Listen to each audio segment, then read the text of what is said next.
தமிழகத்தில் கோடைக்கால மின் தேவையை சமாளிக்க 8525 மெகாவாட் மின்சாரத்தை வெளிச்சந்தையில் வாங்க தமிழ்நாடு மின்சார ஒழுங்குமுறை ஆணையம் அனுமதி அளித்துள்ளது.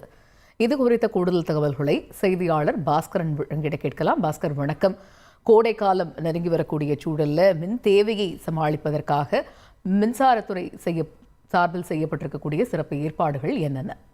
இன்றைய நிலவரப்படி தமிழகத்தில் 17,500 மெகாவாட் மின் நுகர்வு என்பது இருக்கிறது. வரக்கூடிய கோடை காலத்தில் மே மாதம் வரை அந்த மின் நுகர்வு என்பது 21,000 மெகாவாட் முதல் 22,000 மெகாவாட் வரை அதிகரிக்கக்கூடிய வாய்ப்பு இருக்கிறது. கடந்த ஆண்டு கோடை காலத்தை சமாளிக்க 3,000 கோடி ரூபாயில் மின்சாரம் என்பது வெளிச்சந்தையிலிருந்து வாங்கப்பட்டது. ஒரு யூனிட் மின்சாரம் 8 ரூபாய் முதல் அதிகபட்சமாக 11 ரூபாய் 67 பைசாவுக்கு வாங்கப்பட்டது. அதாவது தமிழகத்தில் மின் தேவையை கருத்தில் கொண்டு இந்த கோடை காலத்தை சமாளிப்பதற்குண்டான நடவடிக்கையாக தமிழ்நாடு மின்சார ஒழுங்குமுறை ஆணையம் 8525 மெகாவாட் மின்சாரத்தை வாங்குவதற்குண்டான திட்டமிடல் மேற்கொள்ளப்பட்டிருக்கிறது.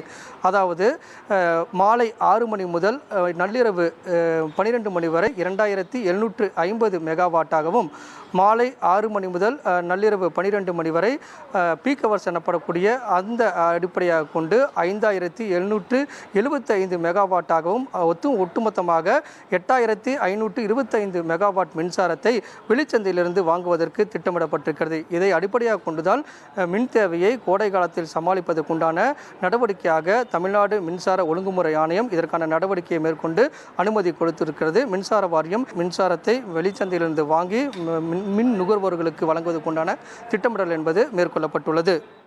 தகவல்களுக்கு நன்றி பாஸ்கர்.